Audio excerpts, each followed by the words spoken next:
out to Socrates. Socrates still trying to get the opening. Oh, Socrates! Whoa! And there it is. The crazy gang have beaten the Culture Club. Maggie Thatcher, can you hear me? Maggie Thatcher, your boys took a hell of a beating. Your boys took a hell of a beating.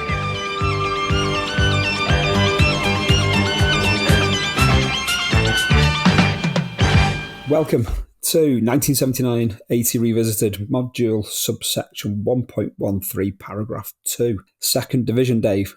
Here we are. The big match have sent the cameras to Stamford Bridge again, Dave. There's a lack of imagination, seemingly, at the LWT, or certainly a lack of interest in sending the outside broadcast fans any mad distances like North London at this point in time. Brian Moore's obviously got a flat overlooking Stamford Bridge at this point. He's doing the commentary from his front room, I should imagine, with a pair of binoculars. You get the feeling that a lot of this is dictated by who has the best kind of refreshments on offer for the press box. It could well be. Chelsea Swansea. This is going to be a highly, highly interesting one. We've got Jeff Hurst bubbling along with as manager of Chelsea and John Tossak's rising Swansea City. We have the brilliantly named Gilbert Napthine from Sealby, Leicestershire, in charge of this game. Dave, Gilbert Napthine. He's the greatest named referee in the history of football, surely. That's surely a name from the Goon Show. Spike Milligan's come up with that, hasn't he? It's not a real referee, surely. With a name like Gilbert Napthine. He must have a funny voice as well, I'd be disappointed if he hasn't, but yeah, there is definite, distinctive Spike Milligan overtones to Gilbert Napthine. A great referee, a great name, and a great game that he takes charge in. Actually, Dave. Absolutely. I don't know where we begin with all this. I mean, Stamford Bridge itself. I mean, we've mentioned it already before in its state of redevelopment and God knows what else. But it's so huge. In the one corner, it looks like they've got a car boot sale going on the side of the pitch while everybody. I mean, there's like about 50 cars parked right by the corner flag. They're not even the Innova cars. They're like people's real cars. So somebody's got to flog in his old 7-inch singles at the back of his boot or something. It does have heavy overtones of car boot sale going on here. It's kind of like primarily a car boot sale with the added distraction of a second division fixture. It very much is. I mean, the two lineups, Dave, we've got Peter Barota in goal for Chelsea. It's Gary Lott, John Sparrow, John Bumstead, Colin Pates, Gary Chivers, Ian Britton, Mike Fillery, Tommy Langley, Clive Walker, Ron Harris, with Gary Johnson the substitute. There's no Mickey Droy for Chelsea. He's got a back injury. Graham Wilkins is also unavailable. And no Lee Frost. So a few injury issues for Jeff Hurst to get his head around. For Swansea, Brian Letheren, who will have the most majestically dysfunctional afternoon. We spoke in the last paragraph about Gary Bailey doing magnificently Gary Bailey things, some fantastic saves, almost throws the ball in the back of his own net, should keep out the Coventry consolation and all of this. But Glenn Letheren, this is kind of like going to put him up there with Billy O'Rourke, Dave. I do think we've got a fifth inductee of the Your Boys Took Hell of a Beating Hall of Fame here. I've got to put that out straight away. It's for one specific moment, though, above all else, that we'll come to as we go along, that he gains inclusion for. In front of him, he's got David Giles, Dave Rushbury, Jeremy Charles, Leighton Phillips, Nigel Stevenson, John Mahoney, Brian Attlee, Robbie James, Alan Waddle, the evergreen Ian Callaghan, Jim Loveridge is the substitute. And this is a game that will be taking place on I think we'll have to declare it as to be a heavily sanded pitch, Dave. Yes. A bit like the beach, really. Obviously, here we are coming towards Christmas. The weather's beginning to take its toll on pitches up and down the land. And, it's a bit sticky, I would say, the pitch in places. Put it like that. It is a bit sticky. This will be a good day for Chelsea, ultimately. But it's Robbie James who's just wide with the first opportunity. There's a wild slash of a ball from Tommy Langley after a quick throw-in by Clive Walker, which is the sum total of the early endeavour. But 15 minutes in, Chelsea have a lead. Sparrow with the cross, Walker with a magnificent miss hit that falls straight to John Bumstead, who puts the ball in the back of the net. When you first see it, you assume that Clive Walker's shot has been blocked and ricocheted because it's just, it goes at right angles basically off his foot. It's a horrendous miss from Clive Walker, but as you say, it falls perfectly for Bumstead to knock it in from close distance. After 14 minutes and 48 seconds, to be precise, according to the Golden Goal scoreboard at the far end of Stamford Bridge, the goal goes into the strains of Chelsea aggro from the crowd. And which more 1979 can you get? It is Pete 1979 at Stamford Bridge. The 1970s are going out at Stamford Bridge in emphatic fashion. There's a defiance in the air. None of this casuals culture seeping into the terraces. It's still all very much. It's Stamford Bridge, Dave. It's Stamford Bridge in every possible respect, in every way. And Chelsea sort of start to take proper control after that. Gary Locke has a shot from, it must be 30 yards. He absolutely laces that one after the end of a good move. Doesn't go too far wide. Then there's a dreadful back pass from Dave Rushborough that Clive Walker intercepts, but he goes a bit too wide and can't squeeze in. But it's absolutely all Chelsea. And I mean, when you consider the heavily sanded pitch, as we mentioned, there's quite a lot of good football on show. I mean, they're passing the ball really nice. Both sides, to be fair, but particularly Chelsea. And, again, it kind of, we talk about how great the technical players are these days. Of course they are. But, there was a lot of good players back then who, could pass the ball on pitches that are pretty unforgiving. Absolutely. There is some. It's a great game for. It's got this combination of some great technical play, some fine skills, some good individual football. Yeah, magnificent kind of like self-destruction at times, Dave. It has to be said. I mean that Rushbury error that Walker seizes upon, puts across the face of the goal narrowly is it's only the amuse-bouche for some fantastic errors to come. Yes, and there's also some great aggression shown by someone like John Mahoney. Gets very displeased with a free kick that's given against him. He goes face to face with Gilbert, who's having none of it, and forces him away. It's proper roaring tooth and claw football, as it should be coming up to Christmas. Exactly what you want from a pre-Christmas game. It really is. It really is. There's a moment where Letheren is nearly beaten at his near post by Ian Britton from a corner, Dave. You'd think that was the moment that Letheren would kind of like, take that deep breath and say, "Come on, lad, get your head together. We need to be entirely focused on the remainder of the game." It's a busy old first half for him in what was, apart from what we've mentioned, largely uneventful first half. He does make one decent save from Clive Walker. He does. A Clive Walker shot. But yeah, I mean, he's I think he's an accident waiting to happen, isn't he? I think he is very much an accident waiting to happen. I can't imagine that he's gone into that visiting dressing room at half time and not being given at least some well-directed advice from John Toshak on what's required in the second half, Dave. Yes, I think he would have had a word or two in his ear to try and improve things, and yet it appears to be entirely ineffective.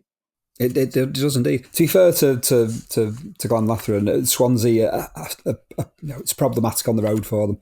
They've won just once on their travels on their return to the second division. A win that came at Cambridge. Before too long, there's a chance for Mike Fillery. There's a heavy first touch and it's a wasted opportunity. We've got some. We have the strains of "You Never Walk Alone" from Chelsea fans, Dave. Chelsea fans, unmythically, this is not being sung with any kind of South Wales accent. It can only be the Chelsea fans that are singing, Dave. It's not a male voice choir, is it? It's not male voice choir at all. It does not come from the valleys. This is pure King's Road, and it's unmistakably "You'll Never Walk Alone." Letheren almost gives away a penalty, Dave. Langley, penalty or no penalty? Well, just before that, we must come to the magnificently emphatic award of a goal kick by Mr. Napthine. Yes. As though he's awarding the penalty in the World Cup final in the final minutes extra time. And Brian Moore does point out the referee is very firm about that. And very firm about it was indeed. Oh, yes, coming to the penalty. I mean, it's a good counter-attack, but Tommy Langley, no, never in the world is that a penalty. I mean, he pushes it past Letheren, who can't get anywhere near him. And then having pushed it too far, 2 steps further on, he decides that he's going to fall out. He's absolutely livid he doesn't get the penalty, but Mr. Napthine presumably is emphatic about that as well. Yes, there's a lot of emphaticness knocking around Stamford Bridge at this point in time on this particular afternoon. There is a chance for Swansea to get back into it. It falls to Robbie James. There's a waddle flick. It's Chris's uncle. His uncle. I mean, I've read that Alan Waddle is Chris's uncle, but I've also read that he's his cousin. Not entirely sure. He is a family member of Chris Waddle anyway. It's absolutely Barota. It's a brave save from Barota. It is actually, yeah, and there's nothing flash about it. He's not playing for the cameras or anything. I mean, he dives it. Robbie James, his feet makes a really good stop there, and that kind of snuffs out the Swansea resistance to a degree. And Chelsea start to turn the heat up a bit from there. And they do. It's the tipping point of the game. You've got Swansea, in danger of getting an equaliser. I think we'd have to say, and then the chance is gone. Letheren, there's a moment where the ball spoons up, and he makes absolutely no attempt to catch it, despite coming for the ball. This is, I mean, he could actually go into the Hall of Fame for 2 reasons in one game here, Dave. I've never seen anything quite like this incident. To come for the ball, decisively come for the ball, yet just watch it drop to Walker, who can't take advantage. Clive Walker seems almost as surprised as the viewers are. Brian Moore doesn't quite know what to do with his synopsis of the moment. I mean, it's one of those looping deflections. I think it sort of takes place around about the penalty spot, and Letheren's come off the line. He's in good position, and then for no apparent reason, he decides not to jump. Stands underneath Tommy Langley with hits because he's shocked, obviously, that he's up there in the air on his own. Ball force to Clive Walker, who is bewildered by it all and pokes the thing wide from no distance at all. But it's a magnificent piece of non-goalkeeping, really. It is. It's just, come for the ball. Just actually, no, I'm not bothered, lads. You can have it. It's great. Robbie James hits the Chelsea crossbar and the ball bounces straight to Barota. It's the story of Swansea's attacking afternoon. If Letheren's coming for the ball and not bothering to make an attempt to catch it is highly indicative of what's going on at the back for Swansea.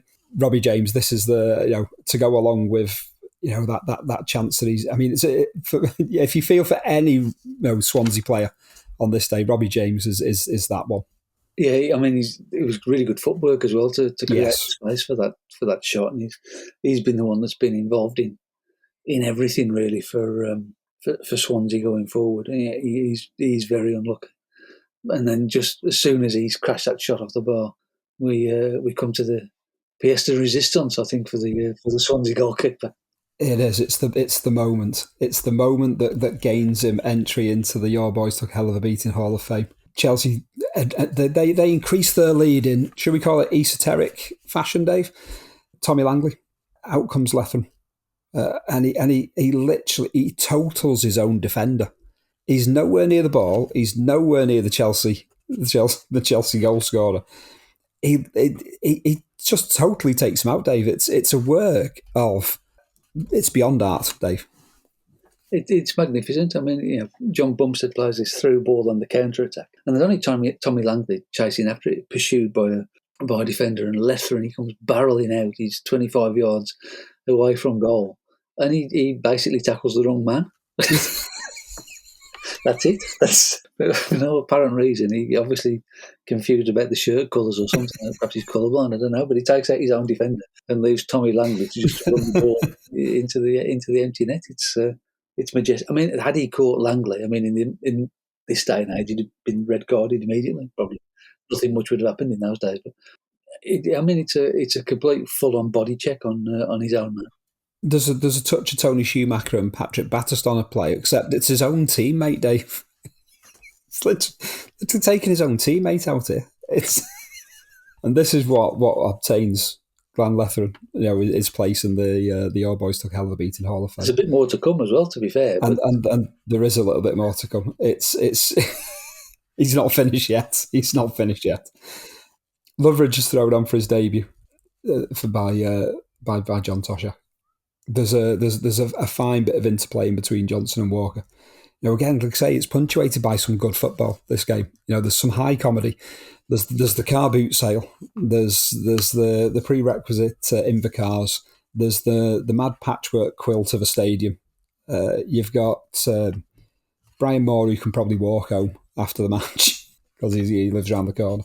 And then you've got this. It's a game that just keeps on giving, Dave. Some of Swansea's best footballers played at 2-0 down as well.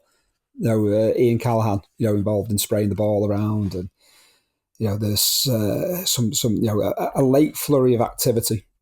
Jeremy Charles hits the post. Twice they've hit the woodwork, and there's been opportunities there for Swansea to get into this, but then it's 3-0. A hint of offside in Fillery's run as part of this, Dave. Well, it's such a hint of offside that afterwards, when we go back to the studio, Brian Moore decides he's going to check the decision, which God knows how you can do it from the camera angle. He says that this proves the officials right, so don't talk to me about trial by television, having just done it.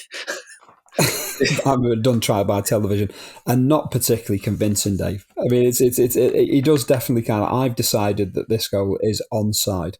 I enjoyed the pies immeasurably. And I'd like some more when I go back to Stamford Bridge in about a fortnight's time or whatever it's going to be. It is a good goal in the end. Entertaining goal. It's Chelsea on the break, really. Nice interchange between Fillery and Langley. And then there's Brian Letheren sort of going orienteering again. He's miles away from goal on the right-hand side of his penalty area. Misses absolutely everything, this time as opposed to taking anybody out. There's a chance for Fillery to cross for Johnson, who taps it in from about 5 yards out with an empty net. It's a magnificent piece of goalkeeping once again, in completely the wrong way. There is a defined in for a penny, in for a pound. How can it be any worse kind of element to Letheren's goalkeeping there for the third goal? A good 2 points for Chelsea. It keeps them ticking along up there amongst the challengers.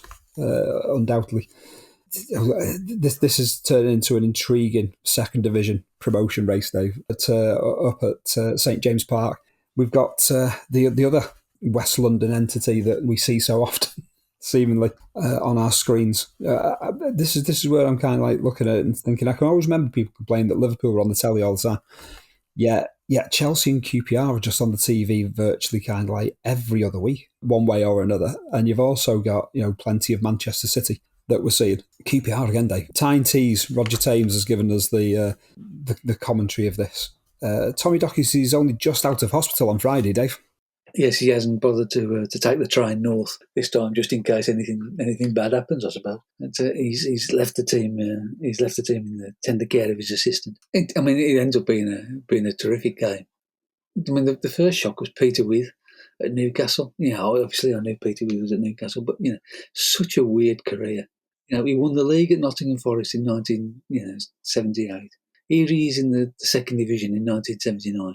And in 1982, he's going to score the winning goal in the European Cup final. That's a bizarre process of events, isn't it, for Peter Withe? I don't know. Yeah, it's nuts. I can always remember getting like a Peter Withe sticker in the Panini album, and where you get the little kind of like right up at the bottom. And his was longer just simply because he played for like virtually every club in the Midlands as well as Arcadia Shepherds in South Africa, I think it was. It was wild. But yeah, it always jarred with me, that one. League champion with Nottingham Forest 78. I'll just drop down into the second division with Newcastle United, shall I? And then back to an upward trajectory. 1-0 after 15 minutes. It's an excellent lob from Alan Shoulder. This has got a lot going for it, even in the short amount of footage that we've got. Paul Goddard with the equaliser. It's deflected beyond Steve Hardwick. Some fantastic stuff from Don Shanks. To start that move, Dave. those opening 2 goals. They've both got something going for them. Yeah, I mean, again, here we are in the second division, and okay, I know it's the promotion runners, but again, some really good football that's being played. And Alden Shoulder's goal is terrific. It's a brilliant lob from the corner of the box. From a coal miner, Alden Shoulder, I think it's compulsory to term him as. And then QPR get the equaliser. We mentioned Paul Goddard as being another one of those players who gets sort of overlooked over the years. And here he's collecting this. He sets Clive Allen away down the right, then gets the ball back, and it's a really good shot on the turn. Gets a bit of a deflection, but even so, it's a good finish from Goddard, who making his way in the game the same sort of time as Clive Allen is. Future Newcastle striker as well. Before the 1980s, I've not even started the 1980s yet, but he'll be there at some point in the 1980s. Glenn Roeder, makes it 2-1. There's a fine build-up as part of this. It's got to be a high-scoring game, Dave. But again, Glenn Roeder. People think Glenn Roeder the manager, Glenn Roeder the Paul Gascoigne babysitter, and all of that. But there was a decent footballer in Glenn Roeder as well. We've seen him play some good stuff already this season in this series, and this is a terrific move. Tony Curry, Roeder's involved, Clive Allen, Paul Goddard, Gordon Hill puts in a cross that I think probably would have gone in on its own under its own steam, but Glenn Roeder's come sort of barrelling forward to finish the move and nod it in from about 2 yards out to finish it off. But QPR 2-1 up as we go to the break. But it's a really nice goal. Yes, it is. It is. Going into the second half, Hugh Johns will be most pleased to know that there was a dog on the pitch, just like there used to be a dog on the pitch at every match. Sent him a video. Well, hopefully it was part of the ATV footage at on Star Soccer that Sunday as well. So yeah, it's got the aforementioned Peter Withe tries to make this incredible rugby tattle on said dog. The RSPCA would not have been too impressed, Dave. No, it's he swoops down upon it, grabs the back end of it, and sees the dog disappearing off into the arms of the police, actually, who catch it, take it off to a resounding chorus of boos from all around the stadium. Yeah, the dog is kind of like happy in the arms of the police after it's tangling with Peter Withe. But onwards we go. I mean, this the great thing, because we've had this incredible kind of like dog invasion. Peter Withe makes his attempted rugby tattle on the dog. The dog, jumps into the arms of the police for protection from Peter Withe, and then the resultant free kick that takes place is it's Terry Hibbert's free kick, and Peter Withe makes it 2-2. It's a busy old couple of minutes there for Peter Withe. It's Peter Withe, having not been doing Peter Withe things, turning to doing exactly Peter Withe things, just getting up at the back post and rising to plant his header into the back of the net, and that changes the course of the game completely. At 2-2, then it becomes Newcastle's afternoon really from there for the most part. It does indeed. Newcastle, the dog changes the game, Dave. Very, very dramatically, the dog changes the game. Fine substitution. Fine, indeed. This was impressive tactics from. Tommy Doherty might not necessarily be present, but that's a masterstroke, for the want of a better phrase. Pun. Semi-intended, not intended. Not intended, but I'm quite pleased with the pun there. With the dog-related one. Woof justice, maybe for QPR. Oh no, we'll not go down this. I could carry on all afternoon. But we'll pause for thought, I suppose. There's another. It's not fair on Crystal Palace. They're not going to win a lot doing that. They're not going to win a lot at all. Oh, excellent. I'm impressed with this day. 3-2, Tommy Cassidy back to the football chat, away from the dog connotations. A volley on the edge of the area. John Connolly, some great work. It's another fine goal, Dave. It's a fantastic goal. I mean, I'm not convinced about John Connolly's cross, because he looks like he slices it, but Tommy Cassidy, coming from deep and running onto it on the edge of the box, he absolutely buries this volley into the back of the net, and there's no stopping that one. It's an absolute screamer from Cassidy for 3-2, and Newcastle have turned the game around, and QPR make a substitution. I had to look at this about 3 times to make sure. Busby comes on. He's wearing number 14. Why is he wearing number 14? Yeah. It's as if the kit man's kind of like picked up the wrong shirt. They'll have had some leftover shirts from the UEFA Cup season, 76, 77. It's the only thing I can think of there is why would it be number 14? It's a cute, and no one picks up on it either. No one seems Gilbert Napthine wouldn't be allowing that kind of thing to happen, I'll tell you. Gilbert Napthine would not stand for such a thing. Newcastle fans with renditions of "You Never Walk Alone," Dave. I will continue to point these instances out. Clive Allen is most disgruntled to see a goal disallowed. He has a teammate interfering with play. It's nothing to do with Clive Allen's positioning. There is a teammate that kind of goes across the sight lines of Steve Hardwick. Unlucky on Clive Allen, but rules are rules, Dave. Exactly, rules are rules. And Gilbert Napthine would have disallowed this. Absolutely, and rightly so. But Clive Allen is very definitely not impressed. He is incandescent. And lip readers look away now. Lip readers look away now. Brian Moore will be able to lip read.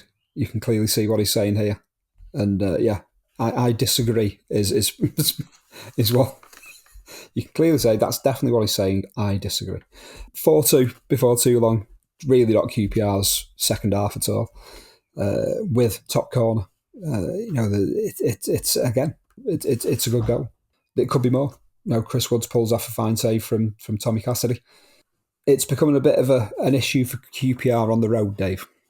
That save that Chris Woods makes at the end from Cassidy, I mean, it's from a terrier bit free kick, and he takes the free kick. As he takes the free kick, he appears to be holding a rolled up programme in his left hand. I don't know what it is that he's holding or where he's got it from, but it seems to be like the match programme he's got in his left hand as he passes the ball to Tommy Cassidy. It's another screamer. But yeah, QPR got to sort out their away form if they're going to have a proper run at promotion. I mean, it's such a close race. I think, was it 2 or 3 points across the top 6 in the second division by this stage? So it's going to come down to some close margins in the finish. It is going to come down to some close margins. The winners put Newcastle top of the table on 28 points.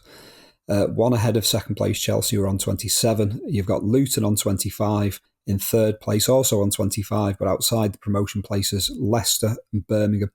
It's QPR on 24. 4 points split the top 6 at this point in time, with Sunderland, Wrexham and West Ham all on 22, just 3 points behind third place Luton. Other results from the second division. We've got Birmingham City. You'll be surprised to know that Burnley lost again, Dave. This time at Birmingham. 2 goals for Frank Worthington, 1 in either half. Bristol Rovers 2-0 winners at home to Oldham Athletic. Cambridge United 4-0 winners at home to Fulham. Preston have picked up a 2-0 win at Cardiff. It's Charlton 2, Leicester 0. As mentioned, Chelsea 3-0 winners at home to Swansea City. Newcastle, have just mentioned, 4-2 winners against QPR. Orient 1-0 winners at home to Notts County. Shrewsbury have put 3 past West Ham without reply. Watford Sunderland 1-1. And Wrexham 3-0 winners at home to Luton. At the foot of the table, Burnley, still marooned to the bottom on 12 points. Then on 15, it's Fulham, Bristol Rovers, and just outside the bottom 3, Shrewsbury. They've lifted themselves with that win. It's Charlton, Watford, Oldham all on 16, Cambridge on 17, so a good day for them. And still only 3 points above the drop zone, Cardiff, as they move towards mid-table. It is quite the bun fight there, Dave, at both ends.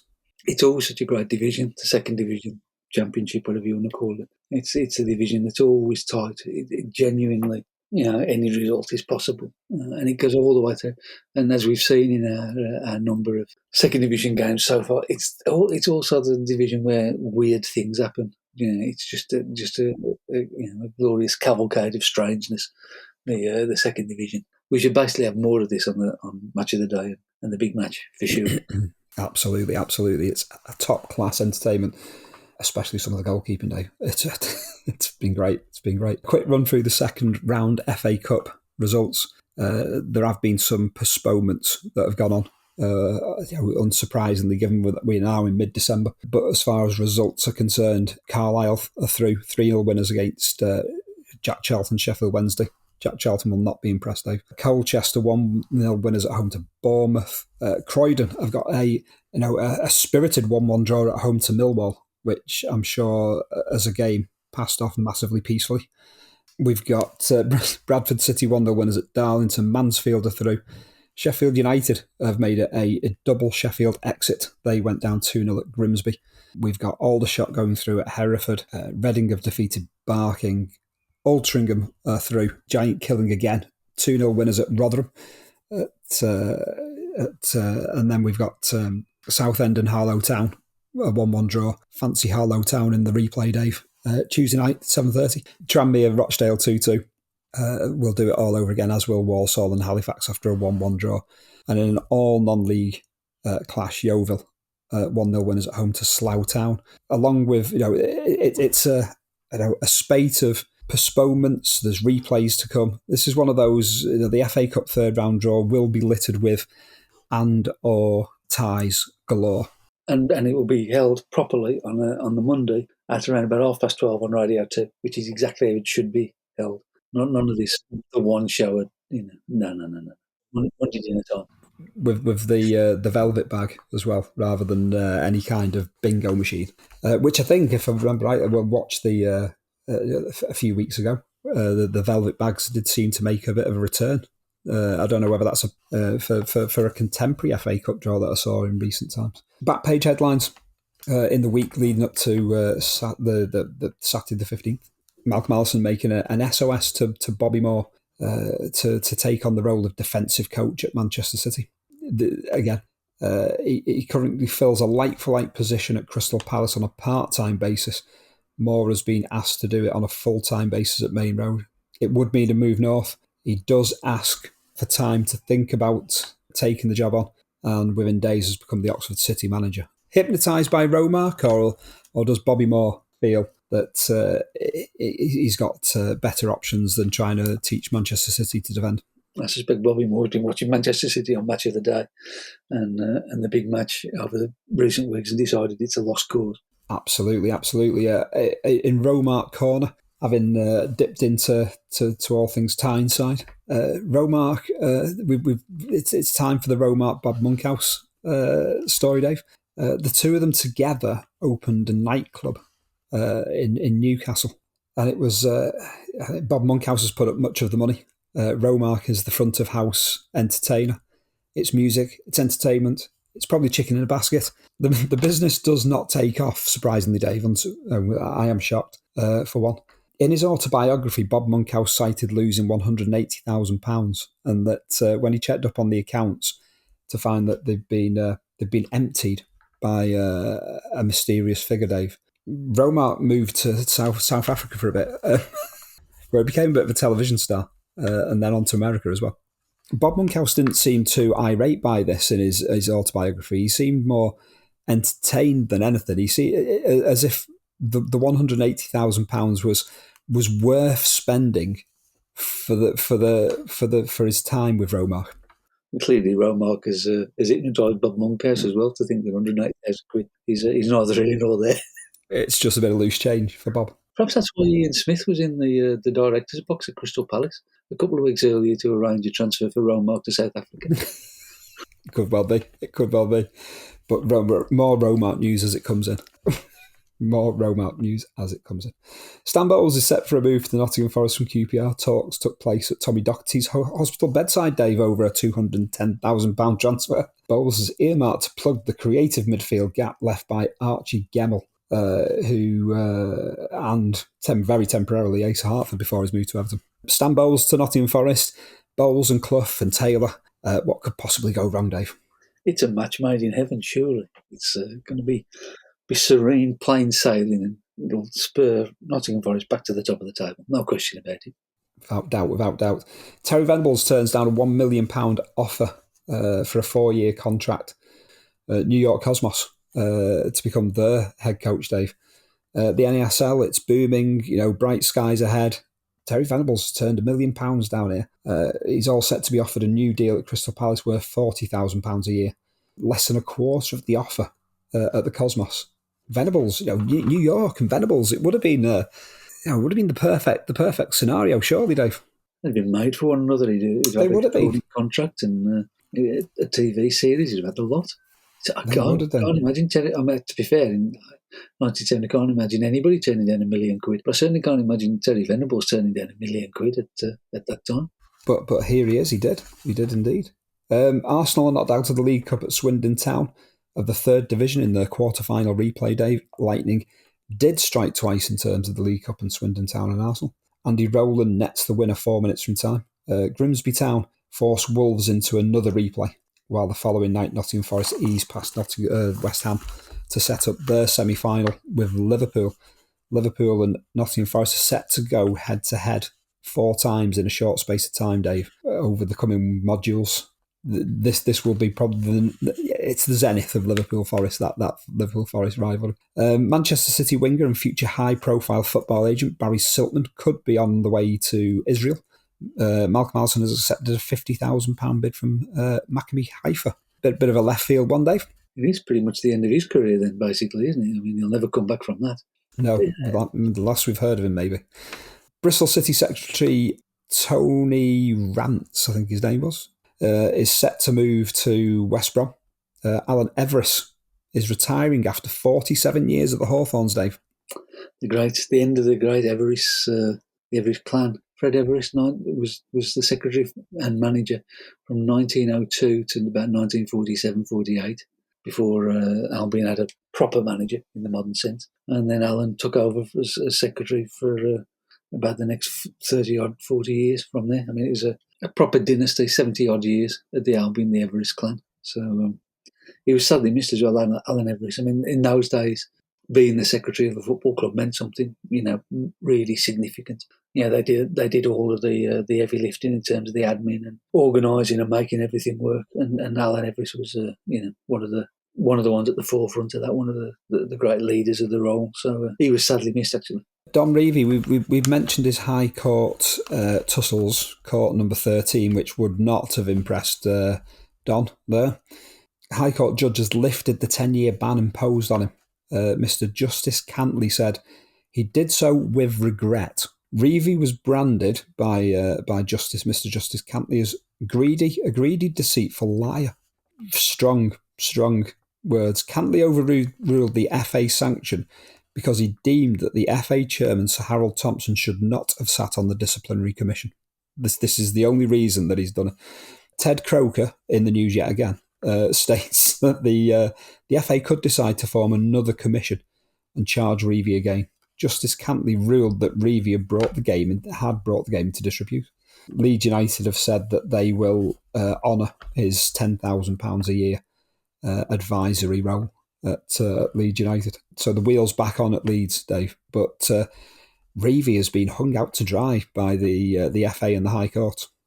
Just again, it's just such an extraordinary thing now when you think of how managers and coaches and just move around willy nilly. It's back then it was so. I remember when he went, and it was at the end of who could possibly walk out on the England job. It's the most scandalous thing. It was like the abdication. It was that kind of level of stuff. But from here, it just seems like a lot of nonsense, doesn't it? Really, doesn't it?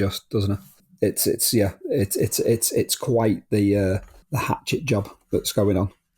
Swindon Town's run in the League Cup to the semi-finals. The club has sold £9,000 worth of season tickets on the back of this run, Dave. I mean, that's just on the back of to go along with that. The run so far has yielded around about £60,000. Swindon are doing well for themselves within this run, and they're still involved in the FA Cup. £9,000 worth of season tickets. They'd buy you about 3 seats at the Arsenal now, wouldn't it? It would indeed. People are clearly eyeing up a possible return to Wembley for Swindon and want the vouchers. Possibly they may be disappointed in that pursuit. But dreams are what football are all about, Dave. Brilliant. Once again, fantastic stuff, Dave. We will be moving on to the Saturday before Christmas, Saturday the 22nd of December, next subsection module. An interesting. We'll come to it, but you didn't have to do too much guesswork over which games would be broadcast on television for that one. We'll come to that in the next subsection module. But thank you so much again. Spread the word. Subscribe wherever you can. We will very much be back on 1979-80 Revisited. As before you even know it. Spread the word. This has been another subsection module brought to you by Your Boys Took a Hell of a Beating. Thank you and goodbye.